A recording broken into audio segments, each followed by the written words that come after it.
Так, здравствуйте.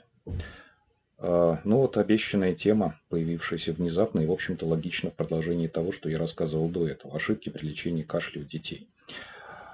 Сел составлять план эфира, и у меня оказалось порядка 20 с лишним вопросов, пунктов, на которых я бы хотел остановиться, поэтому в один разговор это уложить просто физически невозможно. Поэтому пришлось разбить на две части. У нас с вами будет сейчас первая часть. В нее я внес народную медицину, да, и те методы народной медицины, которые могут навредить при использовании их у ребенка, да, вот. И также я здесь разберу немножечко ошибки такого как бы поведенческого плана, да, что можно делать, что нельзя, что может затянуть этот кашель, да. А вторая часть, ну, я думаю, что через неделю мы с вами ее тоже посмотрим. Вот во второй части мы поговорим про врачебные ошибки при назначении различных групп препаратов, которыми вот коллеги хотели бы помочь ребенку, но получается как бы немножко наоборот. Да, хотели как лучше, получилось как всегда. Такой у нас национальный рефрен звучит. Вот, ну, поехали. Значит, я буду рассказывать там разные истории из своей жизни, в том числе, да, что мне приходилось видеть на своих приемах. Ну вот, и начну, наверное, я с рассказа о ребенке, не помню, сейчас 5-6 лет, наверное, дошкольник, который приводит ко мне на прием. Я его раздеваю, и вдруг я вижу какие-то очень странные, ну, вот такие, я бы сказал, кровоподтеки, наверное, да, по верхней, по плечевому поясу ребенка. Я начинаю в них вглядываться, понимаю, что там есть какое-то повреждение кожи. У меня так немножечко глаза начинают расширяться за рамками очков. Да, и, ну, я спрашиваю родителей, так вроде нормальные люди, мне нет ощущения, что они бьют своего ребенка, да, спрашиваю, а что здесь, вот, собственно говоря, происходило. Ну, родители мне рассказывают, что они по совету там, своей мамы, бабушки, да, решили полечить кашель у ребенка пиявками. Вот. Ну, случай, в общем, запомнился мне, да, наряду с тем лампадным маслом, про которое я вам рассказывал. Вот. Ну, ребенку повезло на самом деле, да, он не дал никакого кровотечения, которое могло произойти. То есть, ну, габарит ребенка очень маленький, да, свертывающая, противосвертывающая система там работает, ну, не так, наверное, как у нашего там человека под 100 килограмм весом, которому полезно бы сделать кровопускание с помощью пиявок в том числе. Вот. Но вот попытка лечения кашля пиявками. Надеюсь, это такая медицинская, останется как медицинская хохма, такая за гранью смеха немножко, да, но вот тем не менее, вот такие вещи делать нельзя, да. Ребенок мог кровануть спокойно, и, собственно, затем бы родители потеряли своего малыша. Вот. Ну, более часто, но я продолжаю видеть, да, следы от банок на спине. Наверное, многие тоже знают этот метод лечения. Долго комментировать, наверное, не надо, да. Банки, конечно, обладают неким действием, так называемым отвлекающим, да, как это позиционирует попытка, да, лечения этими, как это сказать, предметами, да. Вот. Но, во-первых, риск поджечь ребенка и квартиру достаточно высоки. Во-вторых, вот эти вот кровоизлияния, да, в общем-то, они могут достаточно серьезно ухудшить состояние. И в моменте постановок банок ребенок, ну, в частности, да, вот может дать тот же самый приступ бронхиальной астмы, например. Вот, поэтому тоже я к вам обращаюсь, так и прошу, да, кто бы чего ни говорил, может быть, у кого-то они сохранились, у кого-то они, надеюсь, уже не сохранились, да, банки при кашле, пожалуйста, детям не ставьте.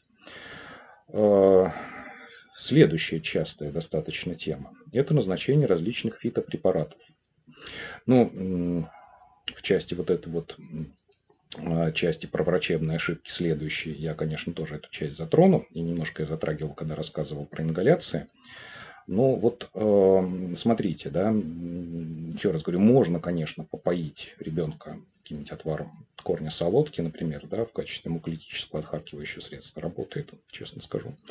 У некоторых, да, у некоторых не работает. Вот. Но когда вы применяете многокомпонентные грудные сборы, травяные сборы, да, и знаете, что у вашего ребенка, например, есть пыльцевая реакция. Ну, на пыльцу любых абсолютно трав, деревьев. Коварство этой реакции в том, что, начиная с одной группы растений, она очень часто переползает на соседей. Поэтому в какой-то момент вы можете внезапно обнаружить, да, что на грудной сбор, там, условно говоря, номер 4, который у вас там раньше как-то у ребенка проходил, вроде как помогал, да, вдруг резко произошло какое-то ухудшение ситуации. Да. Ну вот не люблю я такие вещи. Да, всегда есть потенциал полезного действия, да, и потенциал оказания вреда. Это у любого лекарственного препарата происходит. Вот. Ну вот на мой взгляд, да, конечно, я человек, который, в общем, всю свою сознательную врачебную жизнь работал с детьми с аллергией, да, применение травяных сборов – это нехорошо. Да. Не пытайтесь их налить в небулайзер также, да, мы это тоже с вами тему затрагивали в предыдущих эфирах. Вот, ну, не надо, да. Очень часто, опять же, в дефектуре врачебной я об этом затрону, да, назначается всяких сиропов на травках. Там, бронхикум, дербион, что-нибудь такое, да. Ну, опять же скажу, сильно вреда, наверное, все-таки не несете, да. Вот, но зачем это делать? Любое вещество, погружаемое внутрь человека, да, должно иметь какой-то все-таки потенциал действия. Вот, поэтому ну, давайте постараемся все-таки травки так использовать. Менее, скажем так, наверное, менее интенсивно у детей. Вот. Очень частая встречающаяся ситуация, да, молоко с медом. Вот. Ну, казалось бы, да, в общем-то, вроде как работает. Муколитическое действие оказывает, да, что-то можно про противовоспалительные свойства меда где-то почитать. Вот. Но опять же, не забывайте о том, что мед вообще это продукт, который ну, не должен даваться детям. Мы не знаем, куда летит пчела. Я понимаю, что люди, которые уважают этот продукт питания, особенно пчеловоды, меня могут сейчас затерроризировать. Я не знаю, интересно ли. Однажды я попал на телевидение в программу Лужкова, в котором обсуждались вопросы пчеловодства. Да, но они хотели лояльного аллерголога получить в эфир к пчелам, а получили такого хорошего, понятно, бойца, да. В общем, меня там готовы были любить, конечно. Вот, но я, тем не менее, еще раз об этом говорю, да. Мед – неподобающий продукт для детей любого возраста. В силу возможных аллергических реакций, в силу возможных токсических реакций, да. Непросчитываемый продукт совершенно, да, ну вот не надо лечить ребенка медом. А касательно молока, да, ну это, в общем-то, такой пандемийно аллергенный продукт. Вот, на молоко сейчас, мне кажется, ленивый не пытается реагировать. Много этому факторов способствует. Вот. Понимаете, вот попоить чем-то, чтобы спровоцировать выход более мягкие мокроты, да, это может быть теплая минеральная вода. Совершенно классная штука, она будет работать. Ну, не надо поить молоком с медом, да, налейте минералочки, выболтайте из нее газ, подогрейте, там, дайте своему инфанту попить в волю, да, и, в общем-то, эффект наступит совершенно сопоставимый при несопоставимом уровне безопасности этого, да. Ну вот, как я уже сказал, мы с вами все-таки должны стремиться к назначению каких-то безопасных схем лечения, которые, по крайней мере, не должны нанести вреда в потенциале. Вот. Тоже интересный очень вопрос, и я про него тоже рассказывал, да. Это горячий пар. К сожалению, у нас не так много ситуаций, да, когда горячим паром можно действительно как-то прогреть бронх, да, и потенцировать как бы, да, более скорое выздоровление. Да. А вот прогревание горячим воздухом бронха ребенка, который достаточно быстро склонен к отечному синдрому, да, особенно это касается малышей, малышей до 3 лет, до 5 лет, да, это игра в русскую рулетку. То есть мы с вами можем спровоцировать усиление отечности стенка бронха, да, прогревая горячим паром эти стенки, да, вслед за этим наступит обтурация просвета, и ребенок начнет просто закашливаться. Или если же эта реакция последует со стороны верхних дыхательных путей, мы с вами получим замечательный синдром Крупа со всеми вытекающими последствиями, да, то есть грубый лающий кашель, потеря голоса. Вот. И эффект будет немножко обратный тому, какой мы ожидали увидеть. Вот. Я уже рассказывал, что если мы с вами хотим какую-то острую легочную патологию снимать, да, ребенка надо сажать к открытому окну. Да, там допускается ноги ставить с горячей водой. Тогда это будет работать как отвлекающий маневр, да, то есть он может немножко переключить ситуацию. Вот. Не тащите, пожалуйста, своих детей с кашлем, да, особенно маленьких детей, прогреваться под горячим паром. В отношении бань тоже могу сказать, да, ну, на самом деле, в общем-то, рабочая, конечно, методика это прогревание, да, но малыши, да, не забывайте о том, что маленький ребенок очень склонен к отеку дыхательных путей. Если вы этот отек усилите, горячий воздух это может сделать, ребенку станет очень нехорошо, да. К старшим детям это относится в меньшей степени. Да? У старших детей я вижу нехорошие походы в баню, например, когда ребенок с полинозом, ну, я имею в виду, да, реакцию на березу, которая у нас сейчас отзвучала наконец-то, прекратились, да, пыльцевые забросы. Вот. Он, например, пошел попариться с березовым веником. Были у меня в практике такие дети. То есть ты стабилизируешь по кирпичику, встраиваешь эту систему, да, взаимодействия с окружающим миром. Потом ребенок заходит в баню, ему хорошенько поддают пару березовым веником, и, в общем-то, оттуда он выходит с приступом. Ну, все начинается сначала. Вот, поэтому, ну, думайте, да, прежде чем какой-то метод применять, думайте, какой фон вообще есть у вашего там сына или дочери, да, и пытайтесь немножко превентивно даже просчитать ситуацию, потому что вот учиться на собственных ошибках – это не очень приятная вещь. Ну, наверное, средства народной медицины я так закончу. Вот, наверное, еще в перспективе существуют всякие кровопускания, да, не будем про это разговор вести. Вот, значит, какие дальше существуют ошибки, да, которые могут затянуть вот эту вот кашлевую историю, да, не медикаментозную. Это еда на ночь, как мне это странно бы звучало. Да? Опять же, в предыдущем эфире я разговаривал о том, что у нас с вами есть возможность заброса из желудочно-кишечного тракта еды в дыхательные пути, провоцирующей кашель. Такое может происходить, это называется у нас врачи гастроэсофагальным рефлюксом. Вот, на самом деле это происходит у каждого человека и неоднократно в течение дня, но если есть воспаление дыхательных путей, да, на эту заброшенную пищу, ну, понятно, что от ее объема, конечно, зависит еще история, да, то есть микрозабросы нами проглатываются без всяких жалоб, и мы не замечаем этого, а вот более серьезный заброс может спровоцировать, конечно, приступ кашля. Но вот когда у человека есть воспаление в дыхательных путях, неважно какое, вирусное, бактериальное, да, аллергическое, любая попадающая из пищевода еда с желудочным соком будет провоцировать ухудшение кашля. Ну, собственно говоря, что мы с вами понимаем, да, что когда мы меняем положение тела с вертикального на горизонтальное, да, сила тяжести работать перестает. И эти забросы будут более интенсивными, более частыми.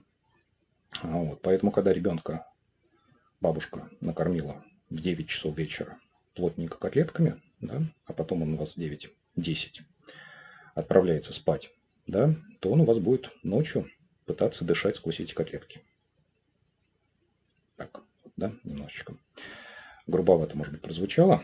Вот, ну, не надо, ну, вообще не надо детей кормить перед самым отходом ко сну, да, но в случае с кашлем понимайте, что плотненько покормив ребенка вечером, вы имеете право ночью кашель усилить. Просто, в общем-то, да. Ну, вот. Дальше какая история? Ну, я тоже поднимал эту историю в предыдущих своих рассказах, да, температура, влажность воздуха, конечно же. То есть, когда мы с вами заболеваем, мы стремимся куда-то попасть в более теплое место, да, там неуютно, сквозняк, озноб, неприятно, да, хочется укрыться теплым пледиком, там куда-нибудь в уголочек замереть. Вот, и переносим это на детей, на наших, да, то есть попытаемся укутать ребенка, открыть максимально вентили батарей, за окном мороз, то есть воздух сухой, и вот человек дышит горячим сухим воздухом, естественно, слизистая будет пересыхать, да, и у нас с вами будет усиливаться кашель. Да? То есть не стремитесь болеющего с кашлем ребенка, да, погрузить вот эту вот теплице-парниковую атмосферу. Да? Дайте возможность дышать более прохладным воздухом, да, проветривайте, вот, увлажняйте воздух, давайте обильное питье, чтобы была возможность тем же самым ресничкам, о которых я в прошлый раз говорил, да, работать в полноценной среде вот этого вот геля-золя, да, который у нас с вами распределяется по стенкам бронхов, собственно говоря, что это, ну, то есть это наша мокрота, которую мы в итоге должны откашлять. Вот, будете выпаивать, будет вокруг комфортная среда, быстрее справитесь с кашлем, безусловно. Ну и плавно переходя к следующей теме, да, это физическая активность. То есть, опять же, у нас с вами малышня откашливает плохо, да, она всегда откашливает плохо, и кашлевой рефлекс не очень хорошо развит. Вот. И единственное, откашливает хорошо маленький ребенок тогда, когда он бегает. Да, то есть вот бег, прыжки, какие-то сотрясения организма, вставание вверх ногами, вот это все провоцирует откашливание. Вот. Поэтому, когда, ну, понятно, что когда температура очень высокая и тяжело двигаться, да, ребенок, конечно, должен лежать. Но как только пошли какие-то движения, и как только человечек там начал скакать активно, то есть ему, ну, в общем, ему хорошо, он переносит нормальную температуру, не пытайтесь ограничить его в движениях. Он скорее откашляется. Да? Вот, то есть тоже такая история, в общем, достаточно жизненная и простая. Она на самом деле вот прямо на поверхности лежит. Но вот почему-то вот как-то вот не всегда до этого доходит. Вот. Продолжая тему, опять же, гастроэсофагального рефлюкса, да, ну вот мы с вами понимаем, да, вот эти забросы пищи внутрь, да, у нас из пищевода в трахею. Значит, ну что надо сделать, да? Человека с любым кашлем надо чуть-чуть приподнять головной конец. Неважно, какой кашель, да, то есть если чуть-чуть мы с вами приподнимаем голову, да, у нас с вами уже из пищевода труднее заброситься, а так как я уже сказал, что мы с вами этим все практически страдаем, вот, в большей или меньшей степени, вот, то при поднятии головного конца кровати или матраса будет облегчение, да, вот, и обратите внимание, я сейчас сказал кровати или матраса, да, я не сказал поднятие подушками. Вот категорически воспрещается и вообще очень к этому призываю отнестись осторожно, да, нельзя ребенку в постель класть много подушек. Не поднимайте ребенка подушками. Я своим пациентам с рефлюксом всегда говорю, либо сколотите какой-то деревянный угольник под головной конец матраса, да, то есть просто вот делаем такой вот уклон и подпихиваем его под матрас. Вот. Либо положить туда даже книжки те же самые, да. А если у вас неразборная конструкция, то есть диван, например, да, под одну пару ножек мы просто ставим кирпичи. Тем самым часть дивана она поднимается наверх. Вот. Я понимаю, что могут мне возразить, там ребенку сложно очень ложить, он крутится всячески разно, да, но я подозреваю, что когда маленький ребенок кашляет, никто из нас с вами не спит, да, мы подходим там по 20 раз за ночь, поправляем, слушаем, вслушиваемся в этот кашель, поэтому, ну, поправьте просто ребенка головой кверху, вот, хвостом к низу, вот, и дальше наблюдайте за ним. Вот. А почему подушки нельзя? Да? Ну, наверное, такая нехорошая штука, синдром внезапной смерти. Слышали когда-нибудь, не дай бог, конечно, случится с кем-нибудь из нас с вами, да. Вот. Но дети, опять же, вследствие несоответствия очень плохо развитого дыхательного центра, кашлевой рефлекс, подавленный и так далее, они очень часто не замечают препятствий дыхания, когда утыкаются носом в подушку. Вот. И в этой ситуации может произойти остановка дыхания. Да? То есть ребенок зарылся носом в подушку, вот, никто это не заметил. Кашлевой дыхательный рефлекс там, несколько снижен. То есть наступает постепенная гипоксия, да, и нет команды, что что-то не так. Постепенно человек отключается, не замечает, уходит в мир иной. Вот, поэтому, ну, вообще малышне лучше спать на плоских каких-то подушечках, там, 1,5 простынки толщиной, скажем, или вообще без них. Вот. И, соответственно, вот я эту важную тему затронул, да, при кашле приподнимайте головной конец, но делайте это не подушками, а положением матраса или кровати. Вот. Дальше что? Ну, тоже, в общем-то, эта история, она вытекала из предыдущих моих эфиров про небулайзеры. Вот. Ну, ее тоже, наверное, надо осветить. Постарайтесь не делать никаких ингаляций перед сном. Вот совсем перед сном, да, при кашле делать ингаляции не надо. Даже если вы небольшое количество жидкости наливаете в небулайзер, там те же самые 2 кубика, не распределяться на эту огромную поверхность, площадь бронха, да, все равно чуть-чуть мокроты больше появится. В следующем эфире я очень подробно затрону эту тему, да, вот этих ингаляций, которые могут очень сильно навредить. И я ее на самом деле вскользь несколько раз проходился, да. Не надо перед самым сном ингалировать кашляющего ребенка, за исключением ситуации, когда вы даете ингаляцию, например, с базисным препаратом пульмикортом, да, при лечении каких-то астматических вещей. То есть вот моя часть этой беседы к астматикам не относится. Да?